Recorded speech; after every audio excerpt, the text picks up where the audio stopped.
Oke, bismillahirrahmanirrahim. Assalamualaikum warahmatullahi wabarakatuh. Saya seneng intronya ini progresif ini. Pokoknya dibabat kabeh. Tapi sebelum saya tadi lihat beberapa referensi bukunya, mungkin saya bisa memberi satu referensi lagi buku yang urusannya sama pendidikan. Ini cukup menjadi eh, rujukan juga kalau yang memang nggak setuju sama pendidikan yang biasa. Ini bukunya John Taylor Gatto, judulnya Dumbing Us Down. The Hidden Curriculum of Compulsory Schooling. Ini bagaimana dia mengkritik mekanisme pendidikan modern. Tadi saya lihat beberapa referensi di situ, oh cocok iki kayaknya. Sing ngisruh-ngisruh ini. Gitu. Tadi dimulai dengan pembicaraan tentang merdeka belajar. Ini ada banyak kritikan yang menarik. Sebelum dalam tentang ngomong merdeka belajar, kalau statementnya merdeka belajar berarti sebelumnya adalah terjajah belajar gitu ya berarti ya. Asumsinya dari terjajah menuju kemerdekaan. Ini yang perlu dipertanyakan. Terjajahnya di mana, merdekanya di mana. Tapi karena saya bukanlah pelaku pendidikan, saya tidak punya hak ngomong banyak tentang itu. Saya adalah hanya pengamat. Dan motivator aja bukan. Saya lebih banyak menjadi demotivator. Tapi saya senang ketika melihat di sini dan melihat rasionya nih. Kalau kita ngomong gini, kalau kita ngomong tentang pendidikan sebelum ngomong pendidikan, yang paling dasar adalah yang disebut sebagai literasi. Literasi adalah kemampuan membaca dan menulis. Saya lihat yang siap buku lebih banyak yang cewek daripada yang cowok nih. Berarti siap menulisnya lebih banyak yang cewek daripada yang cowok. Nek cowok ki ngono ki senengane. Nulisnya kapan-kapan aja, apa-apa bisa diinget lah gitu ya. Terlalu pede dengan otaknya sendiri. Padahal menurut saya itu salah satu skill yang harus kita bangun. Ketika Anda belajar di sekolah, sebenarnya Anda membangun superpower. Apa sih superpowernya? Ini yang kadang-kadang kita lupa. Belajar seperti mengumpulkan ilmu apa dan segala macam, iya. Tapi pada intinya Anda mengumpulkan superpower sebenarnya, membangun superpower. Superpower itu disebut sebagai kemampuan komunikasi, menyampaikan ide dengan kalimat maupun dengan tulisan. Itu yang harus paling digarisbawahi. Output dari sekolah seharusnya mampu mengkomunikasikan sesuatu dengan jelas, dengan clear, karena itu yang paling diperlukan dalam hidup. Dalam hidup bersosial itu Anda melakukan gameplay terus-terusan. Gameplay itu interaksi, dan pada interaksi itu dibutuhkan yang namanya komunikasi yang baik. Nah jangan lupa, Anda kalau pinter sendirian nggak bisa mengkomunikasikan nggak ada gunanya. Anda tahu informasi nggak bisa menggali lebih dalam, nggak ada gunanya. Jadi kemampuan komunikasi itu adalah superpower yang harus digali sedemikian rupa. Harus diasah sedemikian rupa. Ini kadang-kadang kita agak lupa bahwa ilmu itu bisa dicari di mana saja.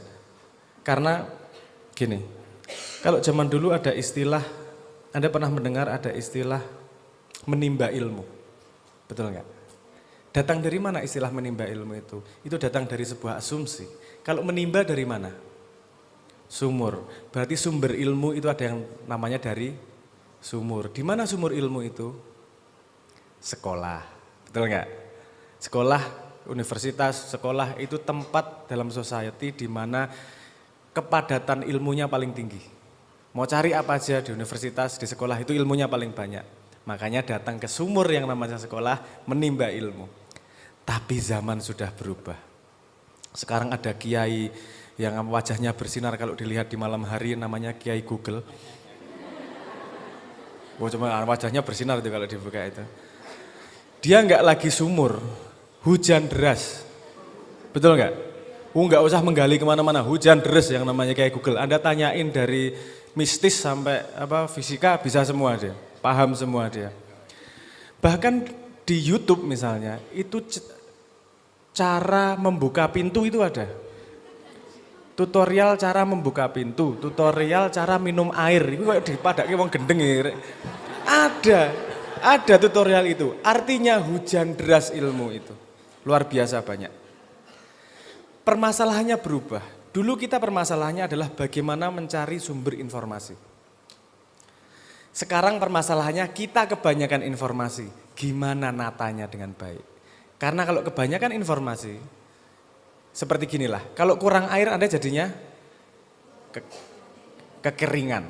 Kalau tanah kurang air, nggak bisa ditanami. Kalau kebanyakan air jadinya banjir. Yang benar adalah menata air.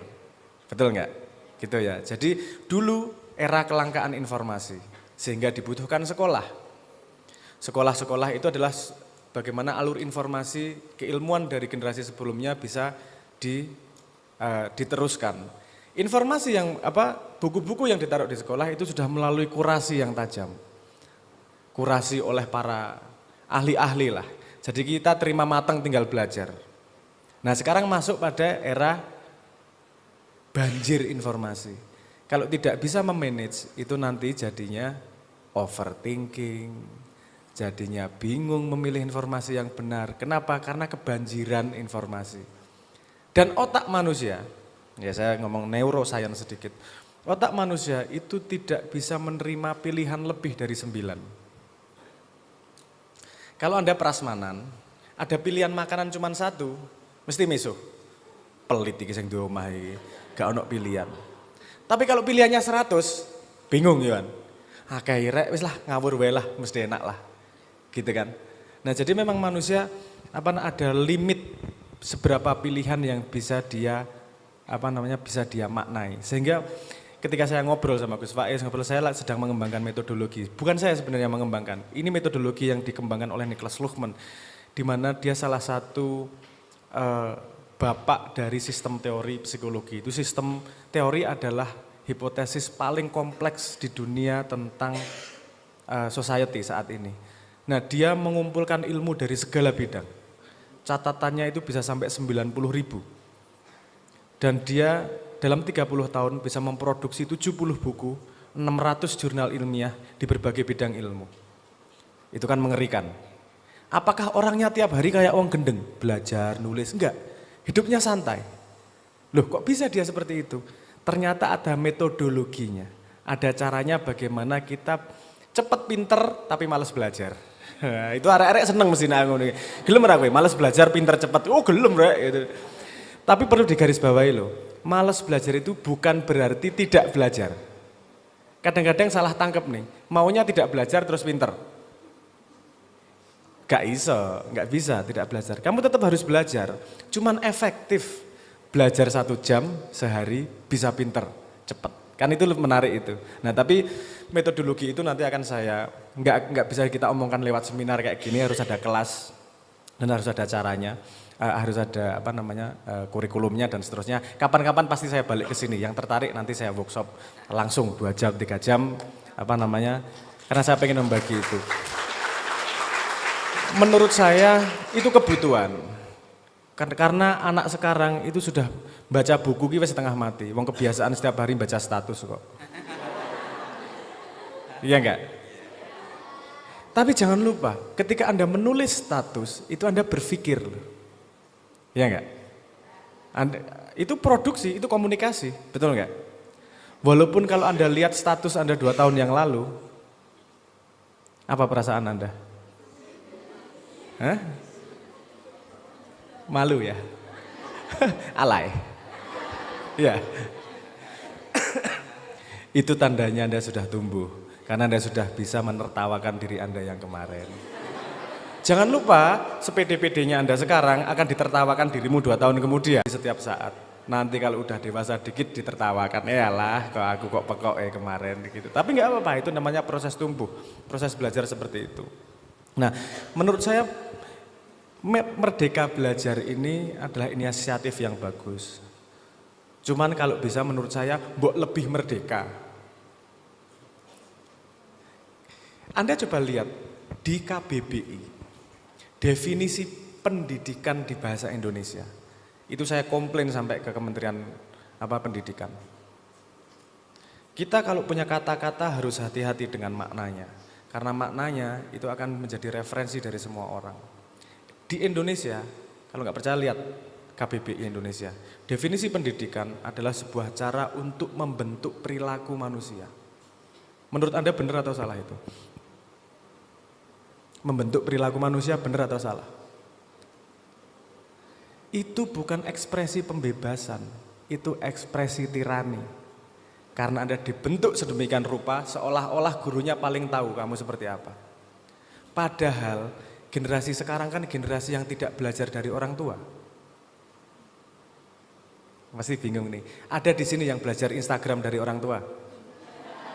Anda nginstal TikTok, tanya sama bapakmu ada? Nggak ada ya? Justru bapakmu yang tanya sama kamu, bener nggak? Iya nggak? Gimana Instagram, gimana TikTok gitu kan? Saya mengatakan bahwa generasi ini generasi unik.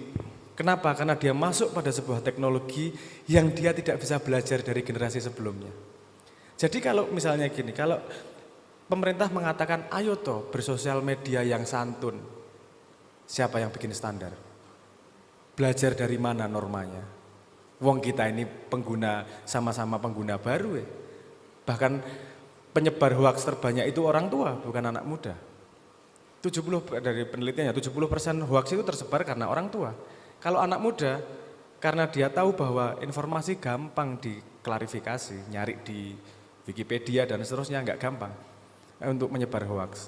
Anda punya grup keluarga WA? Coba diperhatikan yang paling banyak nyebar hoaks siapa? Ketawa pasti, ada Bude yang itu atau Pak D yang itu kan gitu.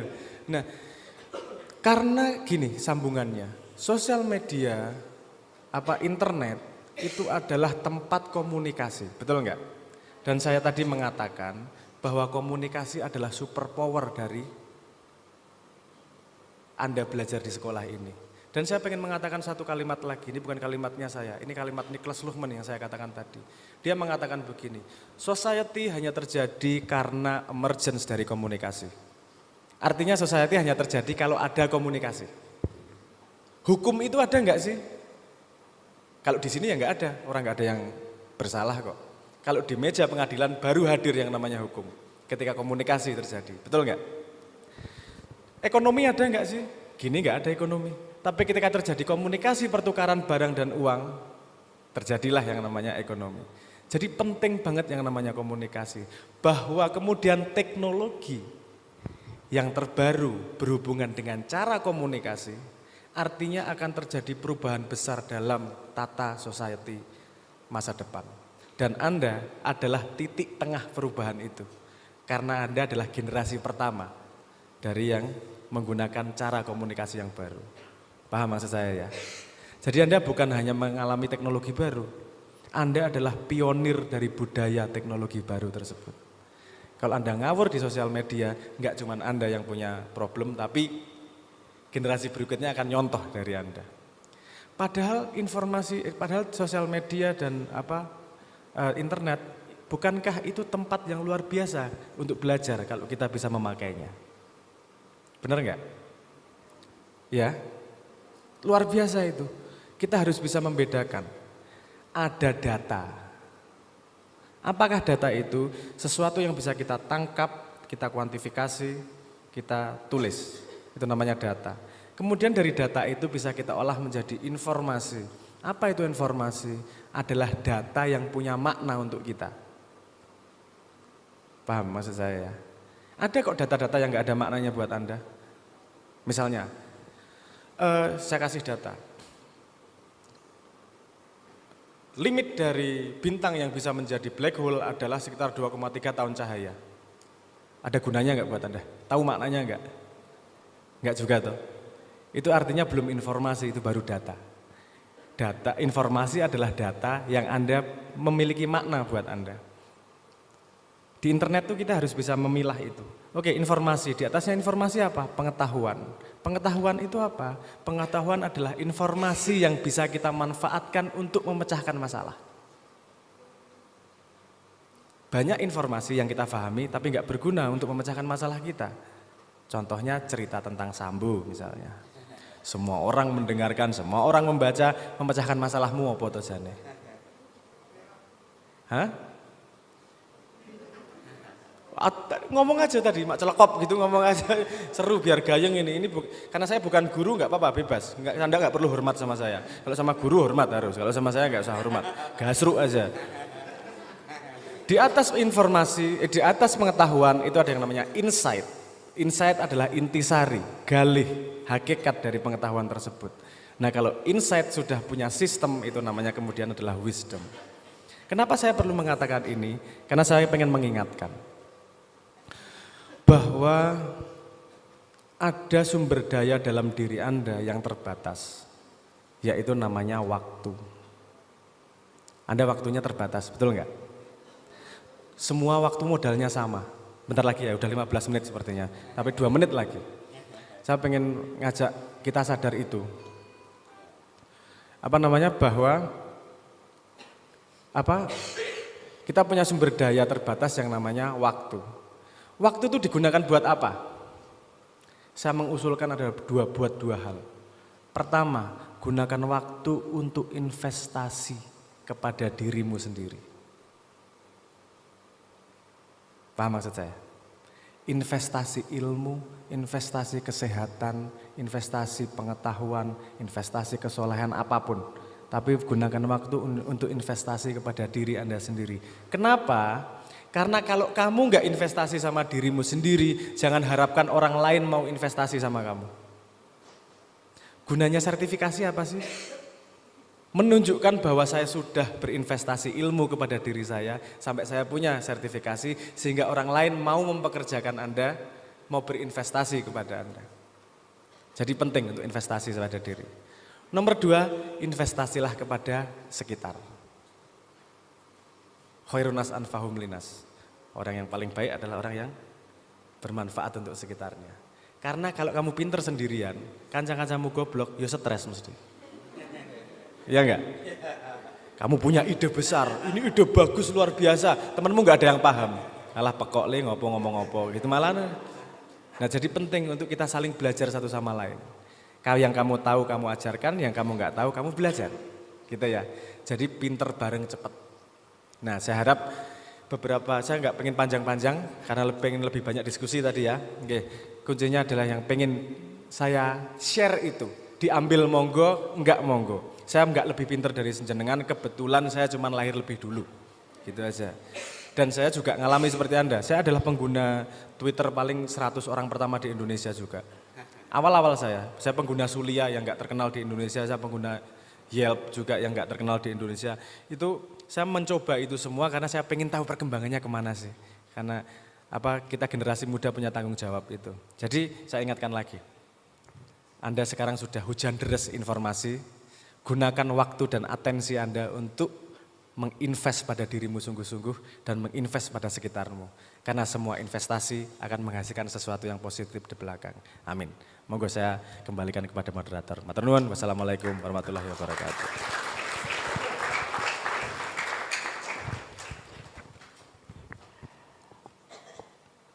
Kata kuncinya adalah data, informasi, pengetahuan, insight atau wawasan dan kearifan. Itu menyegarkan kembali kami yang pembelajar filsafat dan beliau mengajarkan dengan mudah ya kepada para mahasiswa-mahasiswi. Itu artinya beliau memang sudah tahap wali dalam pengetahuan ya, Mas Abraham. Dan kenapa diberikan 15 menit? Sebab beliau orang pintar. Orang pintar ngomong sedikit itu membicarakan banyak hal. Yang kedua, Anda itu hanya fokus mendengar 15 menit, itu kemampuan Anda. Setelah itu Anda akan merenung, ya, ngelamun dan sebagainya. Nah, masuk ke 15 menit selanjutnya adalah kepada Rafayat untuk bisa memberikan imbangan. Apakah yang disampaikan Mas Abrang ini ada nuansa, ya, ada perspektif yang mungkin bisa dihadirkan. Dipersilakan Mas Kai.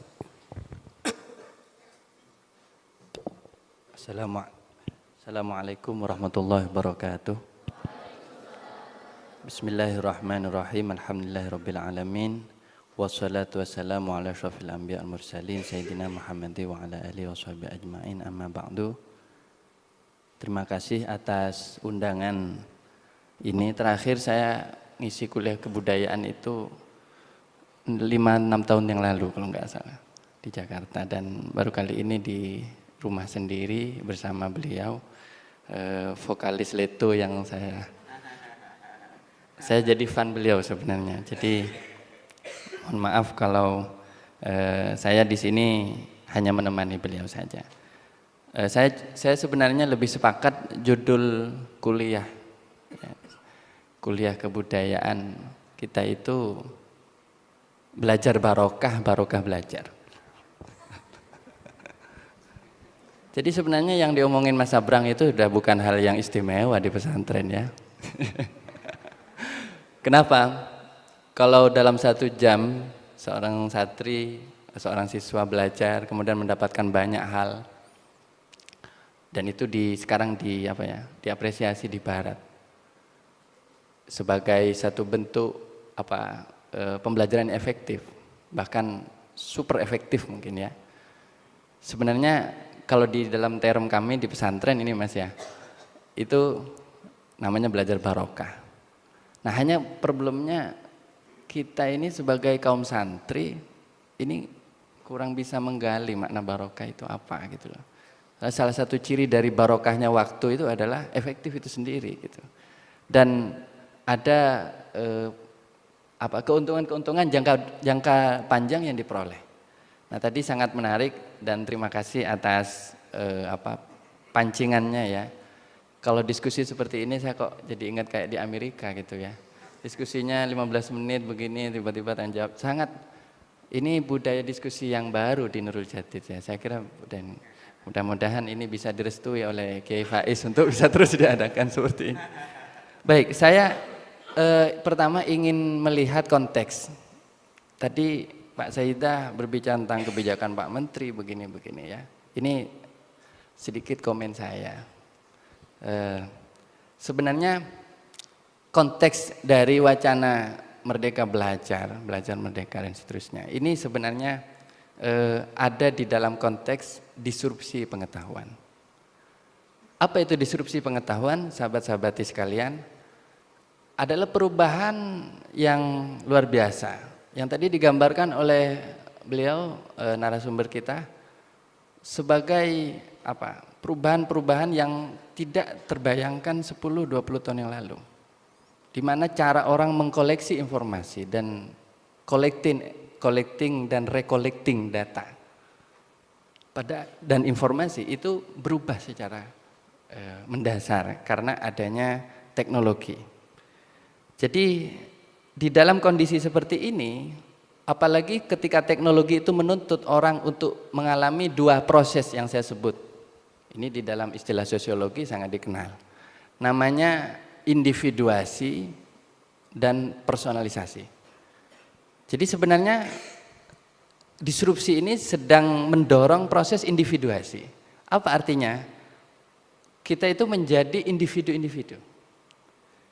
Kita harus menjadi pribadi yang otonom. Jadi merdeka ini sini dalam arti otonom ya. Artinya apa? Harus mampu menentukan selera, preferensi ya. Termasuk pilihan-pilihan secara mandiri. Dan terjadi juga personalisasi atas pengetahuan. Artinya apa? Orang memilih apa yang baginya bermanfaat. Nah, pilihan-pilihan seperti ini tentu ada di dalam suasana atau era disrupsi informasi atau disrupsi pengetahuan tadi yang saya sebut. Nah, saya cuma ingin menarik begini Pak Saidah. Saya ingin menarik, ini ada enggak konsekuensinya pada budaya kita di pesantren?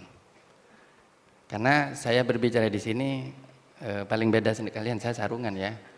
Jadi ini budaya saya gitu loh.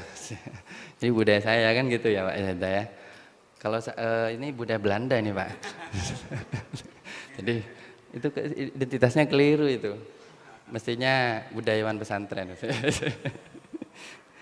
Jadi begini, saya ingin mengajak sahabat-sahabati sekalian, teman-teman mahasiswa, untuk kita melihat filosofi belajar pesantren. Cocok enggak dengan gagasan Merdeka Belajar atau belajar merdeka? Cocok enggak kira-kira? Ini pertanyaan saya. Baik, kalau kita tahu sebenarnya pola pendidikan di pesantren itu sangat berpusat kepada sosok guru. Dan sebenarnya ini filosofi ini ada landasannya di dalam Al-Qur'an. Allah Subhanahu wa taala berfirman, wa 'allama Adamal asma. Wa 'allama Adamal asma. Shadaqallahul azim. Dan Allah mengajarkan kepada Adam alaihi salam, nabi pertama dan manusia pertama, leluhur kita, nama-nama. Artinya ilmu, data, informasi ya. Artinya apa? Allah memilihkan ilmu yang cocok untuk dipelajari oleh Nabi Adam. Kemudian pemahaman seperti ini berkembang secara derivatif, artinya secara turunan. Ya, kalau kita belajar filsafat ilmu, ada penalaran derivatif, artinya diturunkan dari kaidah yang lebih tinggi ke kaidah yang lebih rendah. Kemudian itu yang dilakukan oleh baginda Nabi Shallallahu Alaihi Wasallam kepada para sahabat. Maka Nabi memilih materi ilmu yang cocok. Ada sahabat yang diberi ilmu yang luar biasa, seperti sahabat namanya Hudzaifah ibnul Yaman radhiyallahu anhu. Mungkin sahabat-sahabati pernah ngaji tentang riwayat-riwayat dari sahabat Hudzaifah. Hudzaifah ini keren, sahabat Hudzaifah ini. Beliau itu diberi informasi oleh Nabi tentang hal-hal yang akan terjadi di akhir zaman. Jadi keren ya. Diberi kemampuan untuk mengetahui apa yang akan terjadi. Namun pesan Nabi kepada Hudzaifah, ini jangan sembarang disebarkan. Itulah kira-kira ya. Sementara ada sahabat lain yang bertanya tentang hal-hal yang sederhana, misalnya cara berwudu, cara bersuci. Maka Nabi bersabda, kalimun nas ala qadri uqulihim. Ajaklah bicara orang, ajari manusia, ajari publik, ajari umat sesuai dengan tingkatan kecerdasan mereka. Jadi memang metode Nabi tidak seragam. Ya, ini yang pertama. Oleh karena itu, ini sangat kental di dalam dunia pesantren. Di pesantren, kita bisa bilang bahwa model pendidikan yang dianut, ini ratusan tahun sejak Wali Songo, itu adalah apa-apa nunggu guru. Kalau guru menentukan, saya mau ngajar kitab Jurumiyah, maka murid belajar kitab itu. Kemudian muridnya bilang, protes, maaf Pak Guru, sekarang merdeka belajar. Pak Kiai, maaf merdeka belajarnya. Kayaknya bingung juga, ini sejak kapan murid saya protes gitu ya. Saya pengennya belajar mutamimah gitu. Mutamimah itu sarahnya Jurumiyah. Oh tunggu, kamu itu belum hafal Jurumiyah, belum hatam Jurumiyah. Jangan langsung mutamimah. Lah ini. Jadi yang tahu tingkat kadar dan level seorang murid itu adalah guru. Kontrolnya ada di guru. Oleh karena itu saya maklum Mas Abrang, mungkin ini ada bias pesantren juga di KBBI itu. Sebenarnya kalau ditelusuri, definisi pendidikan adalah membentuk perilaku, itu sebenarnya saya kira bias dari pesantren. Karena memang guru itu dalam hal ini alias dalam tanda kurung adalah kiai begitu ya, ulama, ustadz ya, itu punya tanggung jawab untuk membentuk perilaku anaknya. Namun hal ini tentu disebut, mungkin kita akan menyebut ini metode model pendidikan tradisional. Tapi kita akui ini adalah budaya kita. Baik. Tapi ada minusnya juga metode seperti ini atau paradigma pendidikan seperti ini. Karena di hadapan perkembangan zaman yang pesat, kalau seorang anak santri mondok berpuluh-puluh tahun, katakanlah 10 tahun di pesantren, cara berpikirnya terus seperti itu, dan gurunya tidak memberi kesempatan sedikit pun dia untuk belajar mandiri, ya. Ketika dia masuk dunia luar, misalnya dia kuliah ke Malang, kuliah ke Jogja, kuliah ke Jakarta, kagetnya. Kenapa? Terjadi shock of culture, terjadi benturan budaya. Kenapa? Karena dia melihat, loh, saya kok di sini bebas memilih. Buku mana yang harus saya pilih? Ini saya sering temukan. Teman-teman alumni kalau sudah nyampe di luar bingung. Sering tanya pada saya, Gus, kalau baca filsafat baca buku yang mana? Lah iya, memang di pesantren gak ada gitu. Tapi kalau belajar fikih mungkin mereka masih pakai yang sudah diajarkan gurunya. Tapi ilmu-ilmu yang lain tidak ada panduannya, tidak ada mentornya. Oleh karena itu saya sebenarnya masih percaya ya pesantren apalagi punya kampus ya. Seperti di Universitas Nurul Jadid ya, alma mater kita, kebanggaan kita.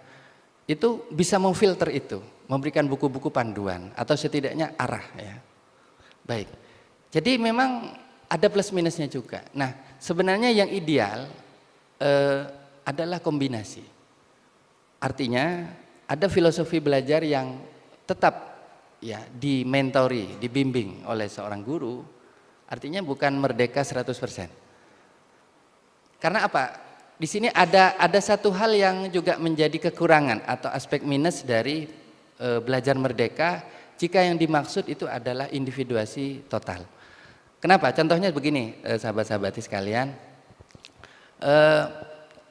lebih-lebih ini dalam ilmu keagamaan, ini sangat fatal. Karena begini, memang era disrupsi informasi ini menyajikan kita banyak sekali materi, bahkan termasuk materi keagamaan. Coba Anda lihat di YouTube, berapa orang ngisi pengajian, dan seterusnya. Untung ini sahabat saya di NU Online, kami punya teman-teman di NU Online itu sigap ya. Mereka melakukan semacam pendataan, bahkan memberikan rekomendasi. Kalau mau ikut pengajiannya ini gitu kan. Gus ini gitu, kiai ini gini. Ya. Itu saya kira cara strategi budaya untuk memfilter kan gitu. Nah, coba bisa dibayangkan, Anda kalau tidak punya basic sama sekali, terus Anda sudah menganut individuasi secara total, sholat itu bisa nggak beraturan, bisa kacau. Katanya satunya nanti ada muncul mazhab baru gitu kan, sholatnya itu hadap ke timur misalnya kan. Siapa yang bisa memfilter? Maka di sini ada yang disebut sekarang itu era post-truth. Orang katanya dianggap tidak ada lagi yang bisa mengontrol pendapat atau kebenaran orang lain. Nah itu buat saya sebenarnya adalah ekses dari kondisi era disrupsi yang penuh dengan kegoncangan ilmu ini. Saya melihat dari aspek plus minusnya ya. Tapi saya sepakat tadi dengan beliau bahwa peluang untuk kita menjadi pribadi yang jauh lebih baik, lebih intelek, lebih cerdas, lebih efektif, itu sangat terbuka sebenarnya dengan era disrupsi ini. Kemudian saya ingin kembali ke soal kemandirian ya. Jadi memang kelemahan kita ya, kaum santri itu kita kurang mandiri. Makanya saya senang kadang sebenarnya kalau kiai libur ngaji, itu sebenarnya pesantren mestinya juga bisa mengisi kan ya. Anak-anak santri mestinya itu mengisi dengan belajar mandiri. Nah untungnya di pesantren ada sistem namanya musyawarah, halakoh, basul masail. Dan sistem-sistem seperti itu, budaya-budaya seperti itu sebenarnya memancing kebiasaan kita untuk belajar mandiri. Dalam arti tertentu belajar merdeka. Baik, saya ingin mengutip sebenarnya makna merdeka itu apa sih? Saya punya satu teks ya, ini buku Babon dalam ilmu pendidikan. Ternyata bukan ide murni dari Pak Nadiem sebenarnya. Kalau menurut saya begitu Pak Saidah. Karena kalau ditelusuri, itu gagasan itu sebenarnya sudah ada di founding fathers kita, yaitu siapa? Bapak Ki Hajar Dewantoro. Saya akan baca ini Anda bisa fotokopi ini. Kalau enggak Anda foto aja. Nanti Anda quotes ya. Nah, kan generasi medsos kan. Baik. Bismillahirrahmanirrahim. Ini dalam artikel tahun 28 di Surabaya ini, Pendidikan dan Pengajaran Nasional. Ini Pak Kiai Hajar Dewantoro atau Ki Hajar Dewantoro, pendiri sekolah pertama di Indonesia, sekolah pribumi pertama namanya Taman Siswa. Beliau menulis begini, manusia merdeka yaitu manusia yang hidupnya lahir atau batin tidak bergantung kepada orang lain akan tetapi bersandar atas kekuatan sendiri. Keren ini, keren banget ini ya. Ini tahun 28 loh ya. Nah, Anda sendiri masih bingung mendefinisikan merdeka kok, generasi milenial. Ki Hajar tahun 28 sudah mikir. Baik, satu lagi. Lain daripada itu, ya, pendidikan harus mengutamakan kemerdekaan hidup batin agar supaya orang lebih insaf akan wajib dan haknya sebagai anggota dari rakyat. Baik, ini kutipannya. Kemudian begini, dalam pendidikan harus diingat bahwa kemerdekaan itu bersifat 3 macam. Berdiri sendiri, dalam bahasa Belanda, zelfstandig, tidak bergantung kepada orang lain, onafhankelijk, dan dapat mengatur dirinya sendiri, vrijheid. Jadi ada 3 elemen merdeka menurut Pak Kiai Hajar Dewantoro atau Dr. Kiai Hajar Dewantoro. Berdiri sendiri, tidak tergantung kepada orang lain dan dapat mengatur dirinya sendiri. Ini kalau pakai bahasa orang sekarang self determination, self management, self autonomy ya, dan seterusnya. Saya kira ini sangat menarik. Mungkin sebagai tambahan saja. Jadi kalau buat saya sih merdeka ini banyak ya kalau digali ya. Karena kenapa mungkin istilah merdeka yang dipilih bukan bebas? Karena ada istilah bebas juga. Apa bedanya bebas dengan merdeka? Kalau misalnya nanti ditulis pendidikan bebas, apa belajar bebas, bebas belajar, kan berarti nggak belajar berarti. Nah, saya kira ada filosofinya. Filosofi merdeka itu saya kira mungkin ya akar-akarnya bisa kita telusuri pada pemikiran atau pikiran-pikiran para tokoh bangsa kita. Dan yang kedua, kira-kira apa arti merdeka itu bagi konsekuensinya bagi diri dan masyarakat. Nah ini tadi beliau Bang Sabrang telah memberikan kita satu perspektif, bagi diri kita adalah satu investasi masa depan kata beliau. Artinya apa? Yang akan memperoleh manfaatnya ya Anda sendiri gitu. Tapi saya setuju sebenarnya ujung dari kemerdekaan itu adalah manfaat bagi orang banyak. Saya ingin mengutip mungkin terakhir berapa menit ini Bang Pak Saidah? Tinggal 2 menit, Masya Allah. Saya ingin mengutip ya, ini cepet-cepetan. Puisinya Rendra. Ini sudah lama nggak dibaca saya kira di hari-hari pendidikan termasuk momen 17-an. Ini karena masih dalam suasana 17-an, saya pamit membaca kutipan dari puisinya Rendra, khususnya buat sahabat-sahabat sekalian di sini. Ini ada puisi berbunyi begini. Perlu bismillah nggak ya baca puisinya Rendra? Aku bertanya, apa gunanya pendidikan? Bila hanya akan membuat seseorang menjadi asing di tengah kenyataan persoalannya. Apakah gunanya pendidikan bila hanya mendorong seseorang menjadi layang-layang di ibu kota, kikuk pulang ke daerahnya? Apa gunanya seseorang belajar filsafat, sastra, teknologi, ilmu kedokteran atau apa saja, ketika ia pulang ke daerahnya lalu berkata, di sini aku merasa asing dan sepi. Aplaus dong, aplaus.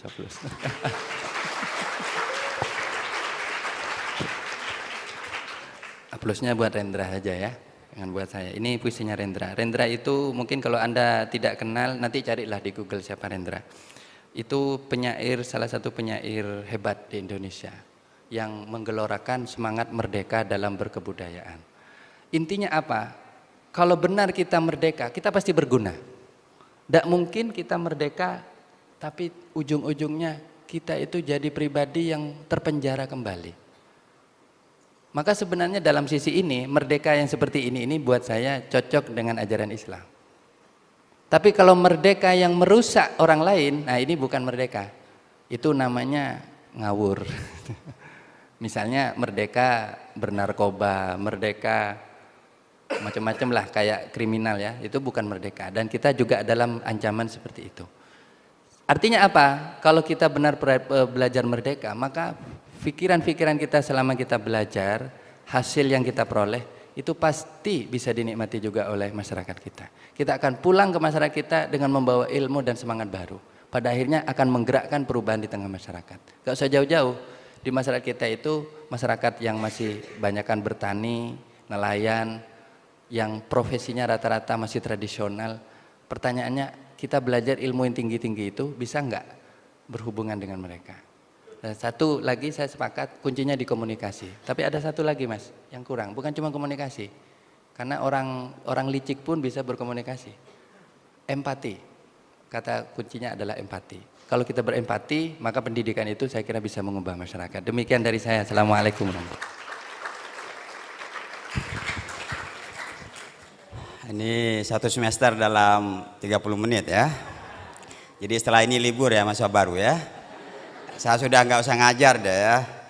Karena keduanya telah memberikan kata kunci. Mari kita belajar berkomunikasi yang baik. Dan Gus Fayat menambahkan empati. Merasakan sepatu orang lain. Anda jangan selalu mengukur sepatu Anda. Tapi sepatu orang lain itu perlu juga dipakai agar Anda merasakan suasana batinnya, ya, keadaannya, Karena kalau kita selalu asik dengan dunia kita, maka bagaimana mungkin kita mendatangkan manfaat untuk orang lain. Dan kemanfaatan itu lahir karena kita merasa cukup. Dan saya pikir Anda sudah merasa cukup ya sejak tadi, dan sekarang saya berikan azan.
Untuk memberikan kesempatan kepada para mahasiswa dan mahasiswi, saya akan meminta 2 mahasiswi bertanya dan 2 mahasiswa juga bertanya. Singkat, padat, nama, asal, dan ukuran sepatu, ya.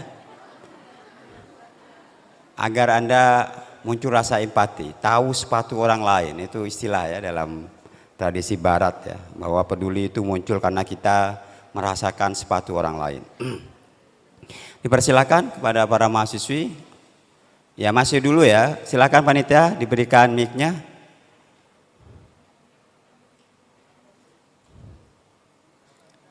Singkat, padat, jelas ya.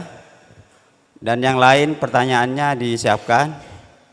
Yang tidak bertanya, bertanya secara batin. Insya Allah beliau sudah bisa menangkapnya. Baik, bismillahirrahmanirrahim. Oh, yang sebentar, yang mahasiswa dulu ya. Ya nggak apa-apa, mahasiswa dulu ya, nggak apa-apa ya. Silakan.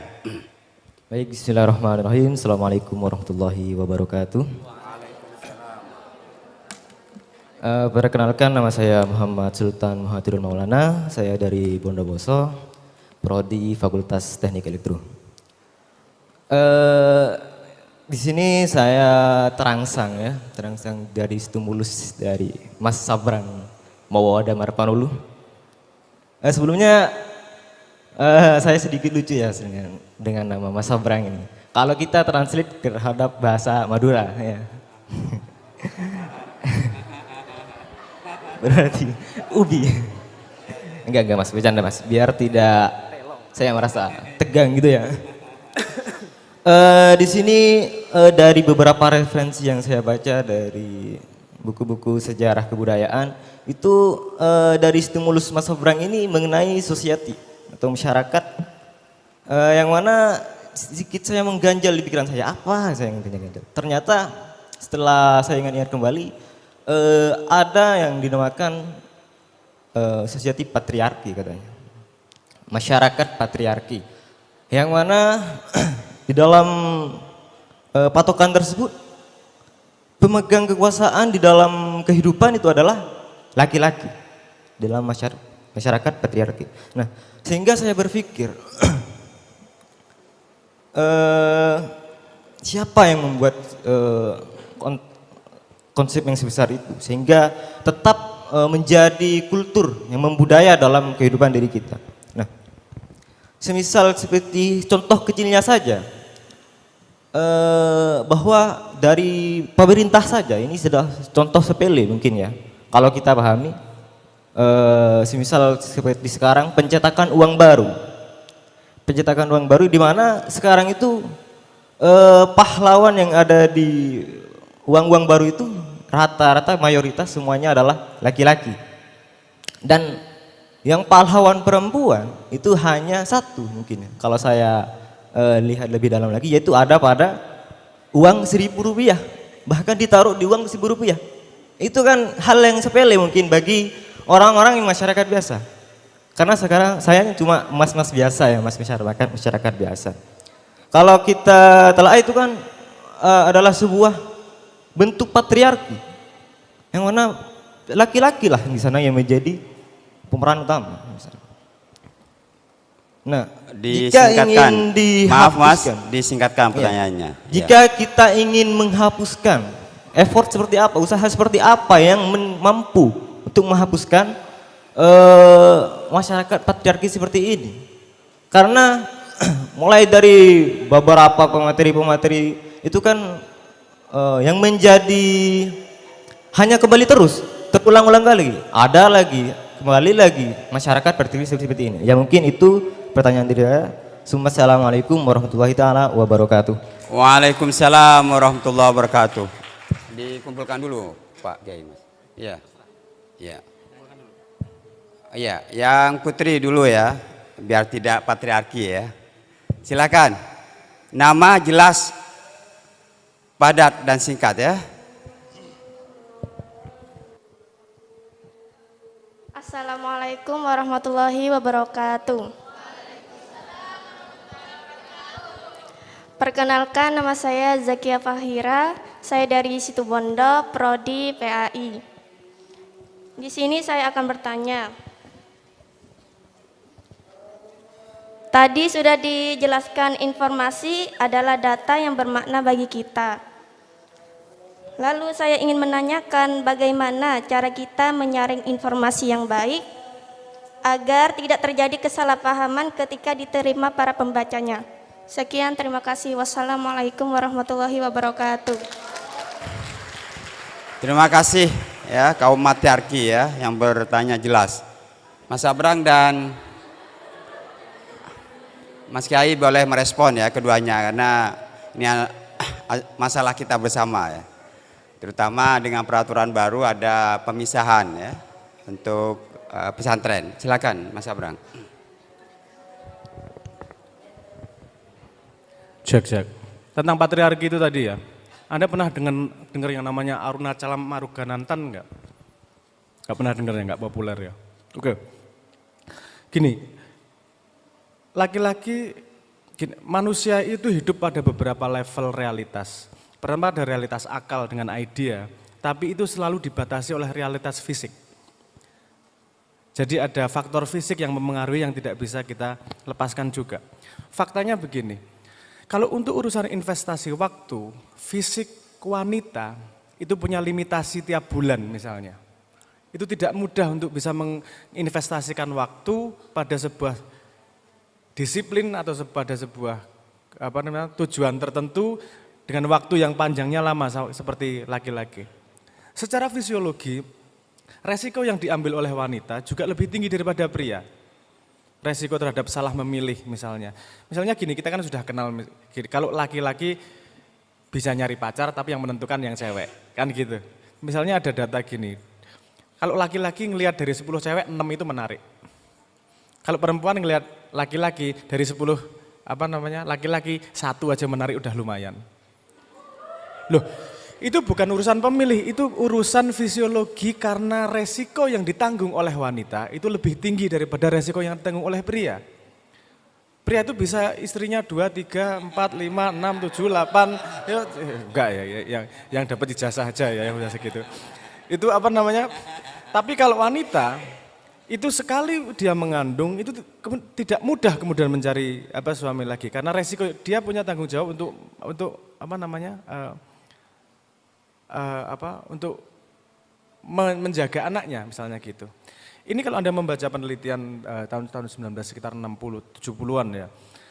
Secara psikologi, wanita lebih senang ngurusi orang. Kalau laki-laki lebih senang ngurusi benda. Coba Anda lihat statistiknya. Bidan banyak yang mana? Laki-laki atau perempuan? Perempuan. Kalau teknik elektro banyak laki-laki atau perempuan? Jadi itu bukan sesuatu yang memang kita sadari mudah kemudian kita ubah. Itu ada punya fundamental mekanisme di dalam diri yang memang tidak bisa dengan mudah diubah gitu aja. Kalau Anda melihat salah satu contohnya gini, kalau Anda merasa patriarki adalah konstruksi sosial, kita coba lihat di sebuah negara yang pressure sosialnya paling kecil, di mana kesempatan laki-laki dan perempuan sama.